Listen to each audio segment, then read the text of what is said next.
in to Indian Weekenders coverage of IPL 2022. Now, this week, apart from having the first team to qualify for the playoffs of IPL 2022, which is the Gujarat Titans, we've got a few other highlights to go through. So let's quickly get cracking into all the action from week 7.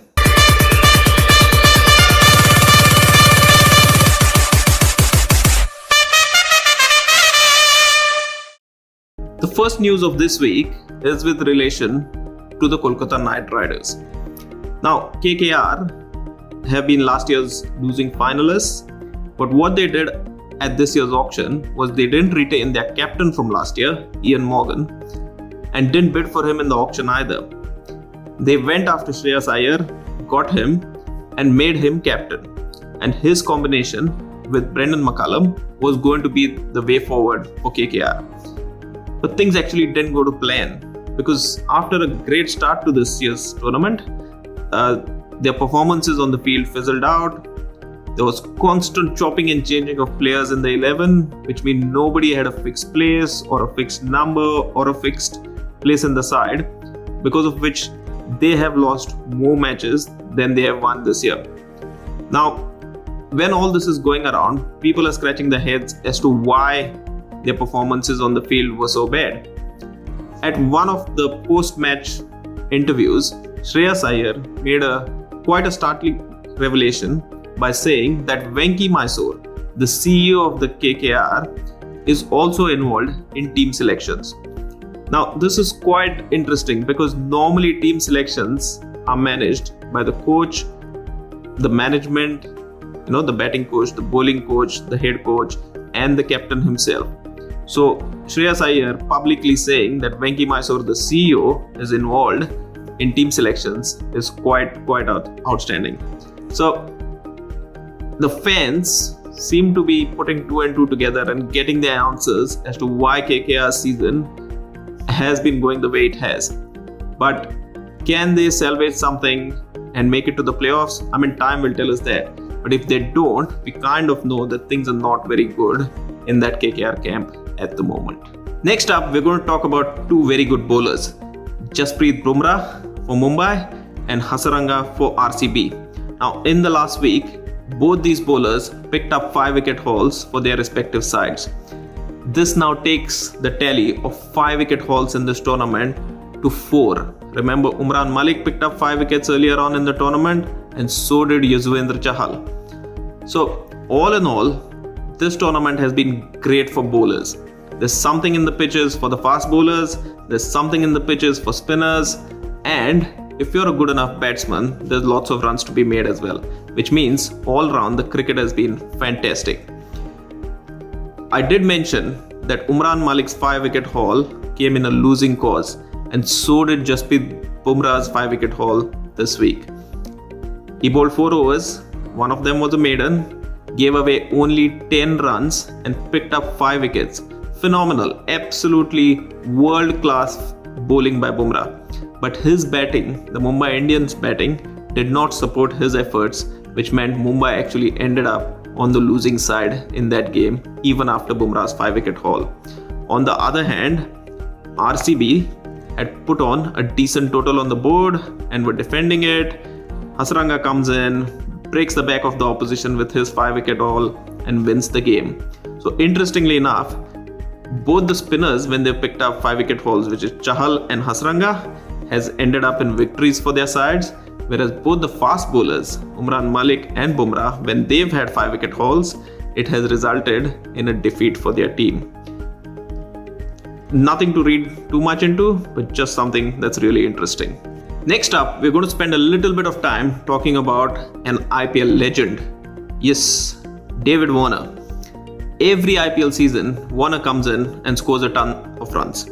So when you think of batting in the IPL, we think about players like Virat Kohli, we think about Rohit Sharma, we think about Shikhar Dhawan. But David Warner is the highest run scorer as far as overseas players is concerned in the IPL. Every season and season after season, he comes in and consistently performs for whichever side that he plays for. He also captained the Sunrisers Hyderabad to their only title win of the IPL. Now, Warner's had his fair share of controversies off the field, but what you cannot doubt is two things: his ability with the bat and the strength of his mind.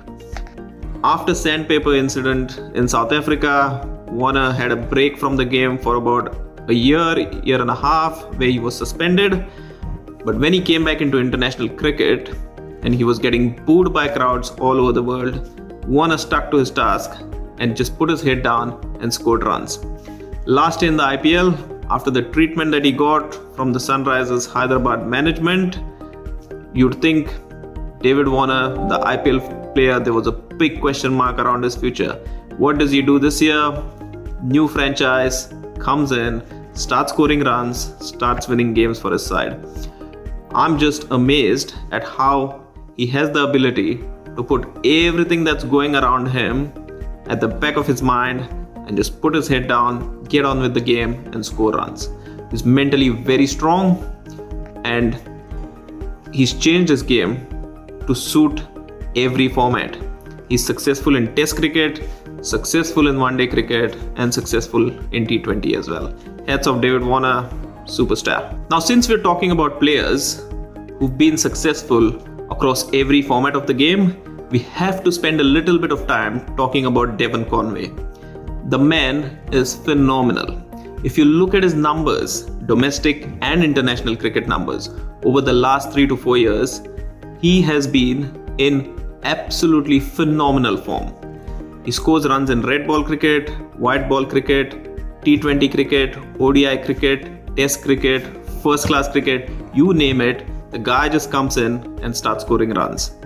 Now, being a Wellingtonian, I've watched him very closely because he plays regularly for the Firebirds there. If you look at his international cricket numbers since his debut, they are through the roof as well. Now that Chennai Super Kings have actually given him a consistent run at the top of the order in the IPL, he has started producing the kind of numbers that you associate with Devin Conway. Now, there's a saying in cricket that form is temporary and class is permanent. But as far as Devin Conway is concerned, hand on heart, I can say that form and class are both permanent. I have never seen the man out of form, and long may it continue, because I'm a massive Devin Conway advocate and a massive Devin Conway fan. A quick look at the points table this week shows us that Gujarat are reigning at the top. And guess what? They've also got that Q against their name. As I said in the beginning of the video, Gujarat Titans, first team to qualify for the playoffs this year. Followed closely by Lucknow Super Giants. Although they lost to the Gujarat Titans this week, they still are in second place and with a very good chance of making it to the playoffs. They probably just need to win one of their remaining 2 games and they should be through. Third on the list, still hanging on, Rajasthan Royals. Now, although their performances have become a bit up and down and are not as consistent as they were in the beginning of the tournament, they're still hanging on to third place. Again, they are a side that needs to win at least one game of their next 2 to make sure that they reach the playoffs. And in fourth place are Royal Challengers Bangalore. Now, these 4 teams, again, still favorites to go through as playoffs. I mean, Gujarat has already gone, so the remaining 3 teams are still favorites. But in the last week of the IPL, as we all know, things start turning topsy-turvy. Sides that are bottom of the table and sides that are top of the table, doesn't matter who plays who, something tends to happen, and there are always surprises at the end of an IPL tournament. Net run rate will still be a factor, I feel, in deciding who's going to go through. So it's getting very interesting. Let's keep watching. Well, that brings us to the end of another week in IPL 2022. If you liked my video, please press the like button, please share it with your friends and family, and please subscribe to the Indian Weekender as well. Now, do not forget to keep working on your teams, because remember last week I said there'd be a contest at the end of the IPL wherein if you select 11 players that you feel should play for India in the T20 World Cup in Australia later this year, come up with a list. I'll tell you what my 11 are, and if they're a perfect match, you'll get a special mention in my video. So keep watching and take care.